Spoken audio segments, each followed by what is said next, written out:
Guys, आपका अंजुशन studies पे स्वागत है। गाइस, आज हम करेंगे लोकसभा से रिलेटेड कुछ इम्पोर्टेंट फैक्ट्स जो भी हैं वहाँ लोकसभा से रिलेटेड। और इससे पहले भी मैंने एक वीडियो को अपलोड कर दिया। गाइस, अगर आप उसमें से कुछ देखना चाहते हो तो आप पहले वो मेरे चैनल पे जाके वो वीडियो देख सकते हो। उसमें हमने इन सब के बारे में बात की थी। धन विधेयक से संबंधित लोकसभा की शक्तियाँ क्या होती हैं, धन अब तक दोनों सदनों की कुल कितनी बैठकें हुए, इस तरीके से हमने बहुत सारे क्वेश्चन डिस्कशन किए थे। तो टुडे हम करेंगे विभिन्न प्रकार के प्रश्न हैं जो लोकसभा से रिलेटेड होते हैं। देखिए, जैसे लोकसभा में कौन कौन से प्रश्न पूछे जाते हैं, ओके, इसके बारे में डिस्कशन करेंगे गाइस आज। इससे पहले प्लीज़ गाइस आप मेरे चैनल को सब्सक्राइब, लाइक एंड शेयर करिएगा, ओके गाइस। अभी देखिए, विभिन्न प्रकार के प्रश्न कौन कौन से हैं। तार्किक प्रश्न वो होते हैं जिसका मौखिक उत्तर सदस्य सभा में चाहता है और उसे तारे के चिन्ह द्वारा विशेषांकित किया जाता है। ऐसे प्रश्न के उत्तर के पश्चात सदस्यों द्वारा पूरक प्रश्न पूछे जा सकते हैं जिनका उत्तर मंत्री सभा में देते हैं, ओके गाइस। यानी कहने का मतलब ये है कि मौखिक रूप से उत्तर चाहिए होता है इन प्रश्नों का। जो तार्किक प्रश्न होते हैं ये तारे के चिन्ह द्वारा विशेषांकित किए जाते हैं। तार्किक प्रश्न तारे के चिन्हों के द्वारा विशेषांकित किए जाते हैं, ओके गाइस। अभी देखिए, आंतरिक प्रश्न क्या होते हैं। वह प्रश्न है जिसका सदस्य लिखित उत्तर देता है। अब देखिए, अतारांतरिक प्रश्न कौन से प्रश्न होते हैं जिनका जो भी सांसद होता है वो लिखित उत्तर देता है। जिससे ये पूछा जाता है क्वेश्चन, वो उसका लिखित उत्तर देगा, ओके गाइस। तो और इसका उत्तर मंत्री सभा पटल पर रखा गया माना जाता है। फिर इसका उत्तर कहाँ मंत्री सभा द्वारा पटल पे रखा गया माना जाता है, ओके गाइस।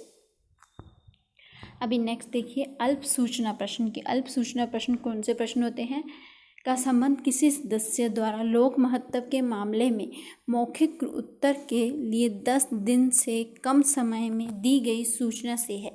यदि अध्यक्ष की राय में प्रश्न अविलंबनीय महत्व का है तो संबंधित प्रश्न से मंत्री से ये प्रश्न पूछा जाता है कि क्या वह इसका उत्तर कम से कम समय देने की स्थिति में है, और यदि हाँ तो किसी तारीख को यदि संबंधित मंत्री उत्तर देने को सहमत हो जाता है तो ऐसे प्रश्न का उत्तर उसके द्वारा बताए गए दिन को उसी दिन की सूची के मौखिक उत्तर प्रश्नों के निपट जाने के तुरंत बाद पूछा जाता है। यानी अल्प सूचना पत्र है, इसमें एक सांसद से प्रश्न पूछा जाता है और उसे कहा जाता है कि अब 10 दिन के अंदर हमें कहाँ गया, एक सेकंड, ये देखिए कि एक अविलंबनीय महत्व का प्रश्न है जिससे पूछा जाता है उनसे कि आप कितने समय में इसका उत्तर दे सकते हैं। अब वो कहता है कि मैं इस तारीख को इस प्रश्न का उत्तर दूंगा, तो उस तारीख को सारे प्रश्न निपटा जाने के बाद जो भी बाकी के क्वेश्चंस होते हैं उन सबको निपटाने के बाद उस क्वेश्चन को रखा जाता है कि आपसे पूछा गया था इस तारीख को आप इसका आंसर देने वाले थे, तो इसका आंसर दीजिए। तो अल्प सूचना प्रश्न उसे बोला जाता है, ओके गाइस। अभी देखिए, गैर सरकारी सदस्यों से प्रश्न। कोई प्रश्न किसी गैर सरकारी सदस्यों को भी संबोधित किया जा सकता है, परंतु ये तब होता है जब उस प्रश्न की विषय वस्तु किसी विधेयक, संकल्प अथवा सभा के कार्य से संबंधित किसी अन्य मामले जिसके लिए वह सदस्य उत्तरदायी है से संबंधित रखती है, ओके। ऐसे प्रश्न के मामलों में वह प्रक्रिया है जो किसी मंत्री को ऐसे परिवर्तनों के साथ जैसा कि अध्यक्ष आवश्यक समझे संबोधित प्रश्नों के मामले में अपनाई जाती है। तो यह गैर सरकारी प्रश्न हैं जो गैर सरकारी सदस्यों को भी संबोधित किया जा सकता है। यानी कोई गैर सरकारी जो सांसद नहीं है उससे भी ये क्वेश्चन पूछा जा सकता है, परंतु ये तब होता है जब उस प्रश्न की विषय वस्तु किसी विधेयक, संकल्प अथवा सभा के कार्य से संबंधित किसी अन्य मामले जिससे वो सदस्य उत्तरदायी हो। यानी वो सदस्य अगर सभा से किसी प्रकार से रिलेट करता हो तभी ये जो गैर सरकारी सदस्यों से प्रश्न पूछे जाते हैं, ओके। तो ये थे हमारे प्रश्न। अब देखिए, सभा में प्रश्नकाल होता है। सामान्यतः सभा को प्रत्येक बैठक का पहला घंटा जिसमें प्रश्नकाल पूछे जाते हैं उनका उत्तर दिया जाता है, प्रश्नकाल कहलाता है। यानी जब सभा बैठती है, जब लोकसभा बैठती है तो उसका जो पहला घंटा होता है उसको हम क्या बोलते हैं, प्रश्नकाल बोलते हैं। गाइस, ये पेपर में क्वेश्चन पूछे जाते हैं, ओके। तो ये देखिए, इसको क्या बोलते हैं, प्रश्नकाल बोलते हैं। अभी देखिए, संसदीय प्रश्न क्या है। जो संसद से रिलेटेड प्रश्न है वो क्या है, अभी देखिए।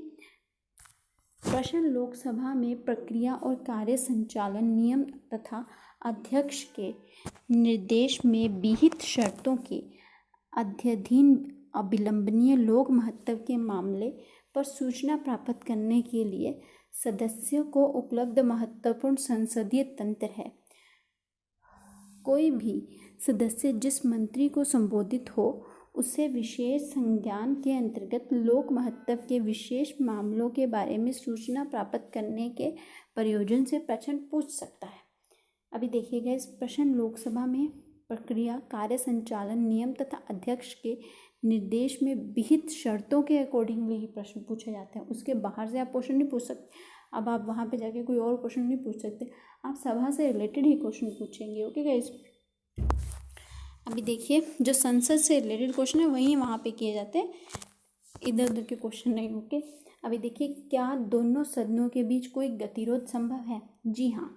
धन विधेयक एवं संविधान संशोधन विधेयक से इतर मामले में दोनों सदनों के बीच जब एक सदन द्वारा पारित विधेयक को दूसरे सदन द्वारा अस्वीकार कर दिया जाता है तो असहमति हो जाती है।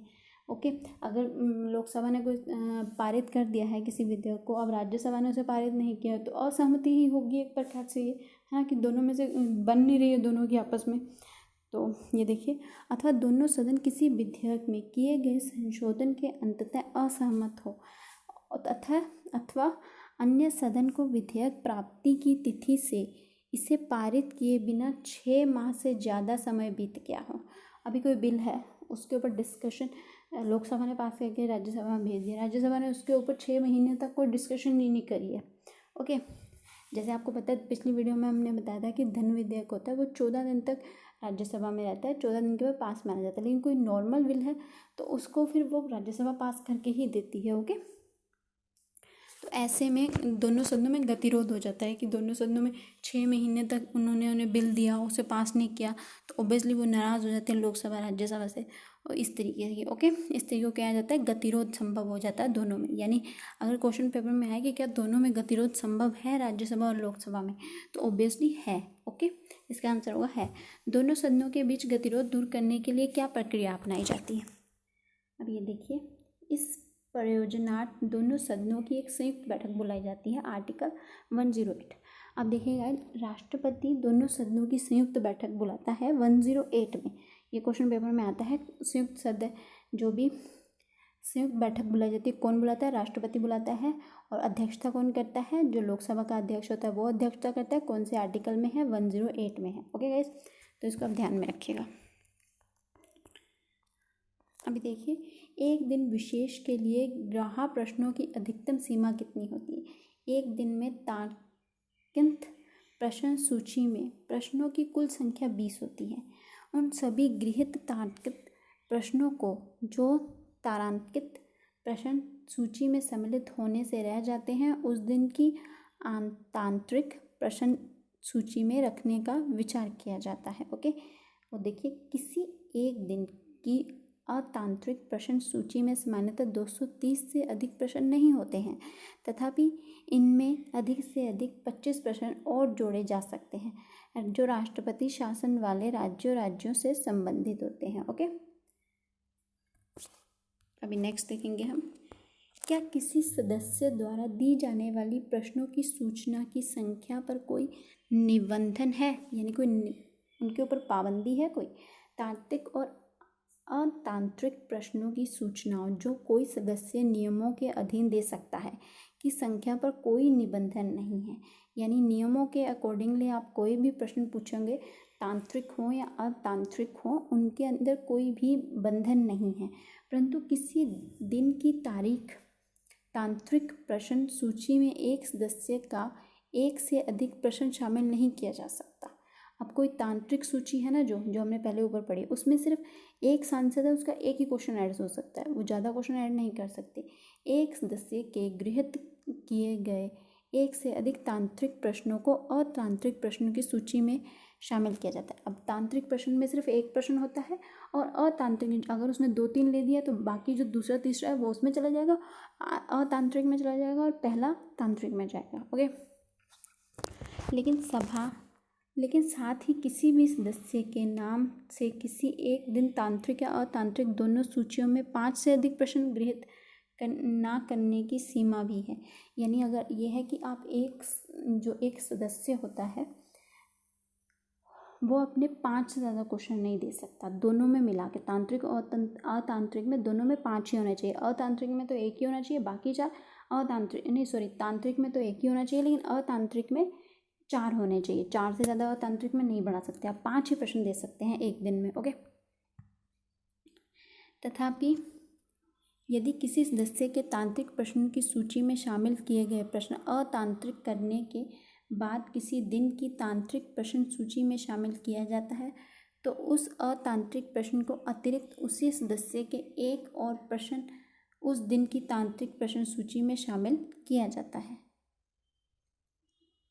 ओके गाइस, तो ये सारे इनका मैटर है कि आप जो अतांत्रिक है उसमें आप ज़्यादा क्वेश्चन ऐड कर सकते हैं किसी भी सांसद के, लेकिन तांत्रिक में 1 ही ऐड होता है, और ज़्यादा भी आप दोनों में मिला के सिर्फ 5 ही कर सकते हैं, इससे ज़्यादा नहीं कर सकते। ओके, ये निबंधन है उनके प्रश्नों के पूछे जाने के ऊपर।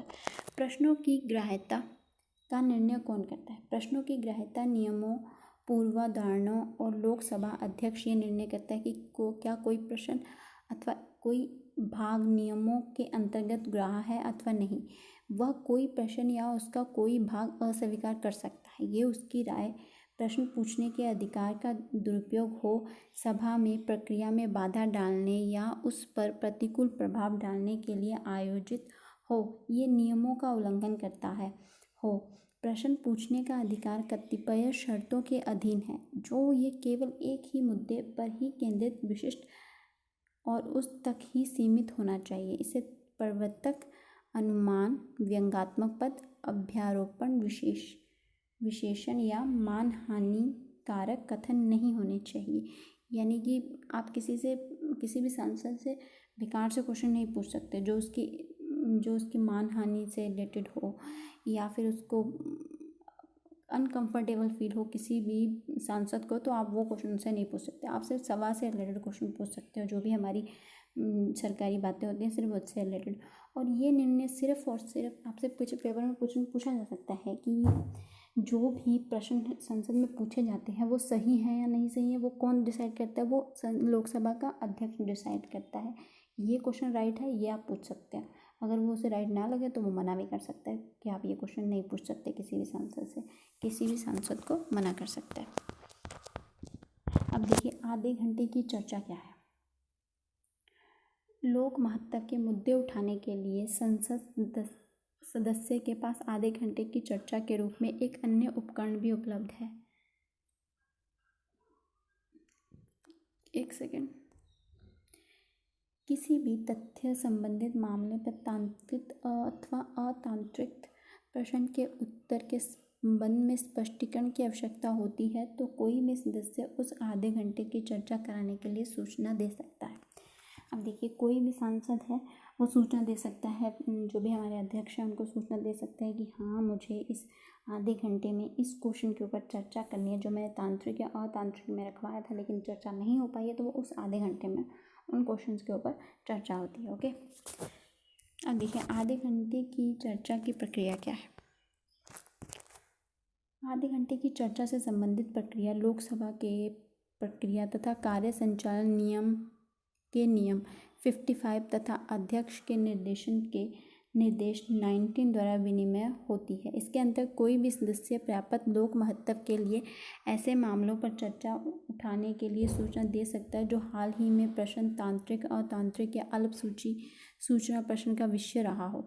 यानी कि जो तांत्रिक, अतांत्रिक या अल्प सूचना का विषय रहा हो, सिर्फ उसके ऊपर ही आप आधे घंटे की चर्चा में प्रश्न पूछ सकते हैं, और जिसके उत्तर के किसी तथ्य विषय के संबंध में विदिशीकरण की आवश्यकता हो। सूचना के साथ एक व्याख्यात्मक टिप्पणी दी जानी चाहिए जिसमें उस विषय पर चर्चा उठाने के कारण दिए गए हों या हस्ताक्षरित होना चाहिए। एक बैठक के लिए आधे घंटे की चर्चा की केवल एक सूचना दी जाएगी, और सभा में ना तो कोई औपचारिक प्रस्ताव किया जाएगा और ना ही मतदान किया जाएगा। जिस सदस्य की सूचना दी जाती है वो संक्षिप्त लघु देगा और जिस सदस्य ने अध्यक्ष को पहले ही सूचित किया है और बैलेट में पहले 4 स्थानों में से एक पर है को किसी तथ्य विषय विदेशीकरण के प्रयोजन से एक प्रश्न पूछने की अनुमति दी जाएगी। तत्पश्चात संबंधित मंत्री संक्षिप्त उत्तर देता है। आधे घंटे की चर्चा कार्य मंत्रणा समिति द्वारा अनुमोदित तथा सभा द्वारा मंजूर दिवस पर की जाती है। ओके, अब आधे घंटे की चर्चा के लिए जो विषय दिया, कोई भी सांसद अपना विषय जो कि उसके तांत्रिक अतांत्रिक या अल्प सूचना प्रश्न में है, ओके, वही क्वेश्चन वो आधे घंटे के टाइम में उठा सकता है। अब आधे घंटे में भी किन के क्वेश्चन लिए जाते हैं? जो बैलेट में जो 4 स्थान में लोग होते हैं, सांसद होते हैं, 4 स्थान में, पहले 4 स्थानों में उनके ही प्रश्न लिए जाते हैं। और जिस दिन डिसाइड किया जाता है कि हम ये क्वेश्चन पूछेंगे, वो पहले उनको बता देते हैं अध्यक्ष को कि हम इस दिन ये क्वेश्चन आधे घंटे की चर्चा में पूछेंगे, जो हमारे क्वेश्चन उसमें नहीं पूछे गए थे, तो वो उन्हें इजाज़त दे देते हैं कि आप अपने क्वेश्चन पूछ सकते हैं। ओके, इसमें ये देखिए, इसमें इम्पोर्टेंट बातें क्या है कि जो आधे घंटे की चर्चा होती है ना, उसमें आप मतदान द्वारा कोई निर्णय नहीं लिया जा सकता, उसमें सिर्फ चर्चा होती है, आप मतदान नहीं कर सकते हैं। ये देखिए, आप मतदान किया जाता है, ना ही कोई औपचारिक प्रस्ताव पास किया जाता है। ओके, उस जो आधे घंटे की चर्चा होती है ना, उसमें कोई भी औपचारिक प्रस्ताव और ना ही मतदान के द्वारा निर्णय निकाला जा सकता है। वो सिर्फ एक चर्चा का पार्ट होता है कि आपको किसी सांसद से प्रश्न पूछना है, तो वो सिर्फ चर्चा से रिलेटेड बातें होती हैं। ओके, हाँ, आधे घंटे की चर्चा कब की जा सकती है? सामान्य तौर पर आधे घंटे की चर्चा सप्ताह में 3 बैठकों में होती है। अब ये नहीं कि रोज़ ही आधे घंटे की चर्चा होती है, वो सप्ताह में कब होती है? 3 बैठकों में होती है, सोमवार, बुधवार और शुक्रवार से की जाती है। सामान्यतः आधे घंटे की चर्चा सत्र की पहली बैठक के दौरान नहीं की जाती। इसके अंतर्गत आधे घंटे की चर्चा सभा द्वारा वित्त विधेयक पारित होने तक भी नहीं की जाती। जैसा कि नाम से ही स्पष्ट है, उस चर्चा उक्त दिनों में आधे घंटे के लिए और बैठक के अंतिम आधे घंटों के दौरान की जाती है। ओके, या तो कोई डिसाइड किया गया हो कि इस दिन आधे घंटे के लिए की जाएगी, अध्यक्ष डिसाइड कर दे, या तो फिर लास्ट का जो आधा घंटा होता है अगर फ्री हो तो डिस्कशन हो जाती है उसके ऊपर। ओके, तो ये देखिए, तो चलिए आज के लिए इतना ही था। कल हम देखेंगे विधेयक क्या है और विधेयक से रिलेटेड बातें करेंगे कि विधेयक क्या होते हैं। ओके गाइस, तो इन सब से रिलेटेड हम बातें कल करेंगे, किस विधेयक में क्या होना चाहिए। ओके, और विधेयक कितने प्रकार के होते हैं, धन विधेयक क्या होता है, बजट क्या होता है, ये हम कल देखेंगे। ओके गाइस, तो आज के लिए एक सेकेंड, तो आज हमने देखा है ये सब कि आधे घंटे की चर्चा क्या होती है। उससे पहले भी हमने कई क्वेश्चन देखे, तार्किक क्वेश्चन कौन से होते हैं और तांत्रिक क्वेश्चन कौन से होते हैं। और गाइज, अगर आपको मेरी वीडियो पसंद आई तो प्लीज़ मेरे चैनल को सब्सक्राइब, लाइक एंड शेयर करिए और साइड में बेल आइकन पर क्लिक कर दीजिएगा ताकि आपको आने वाली हर वीडियो की अपडेट मिल जाएगी। ओके गाइज, और अगर आपने इसका पहला पार्ट नहीं देखा तो जाके प्लीज़ मेरे चैनल को देखिए गाइज, और उसके बाद ही आप सेकंड पार्ट देखिएगा, फिर आपको पूरी बातें समझ में आ जाएंगी। ओके, तो चलिए, thank you very much guys.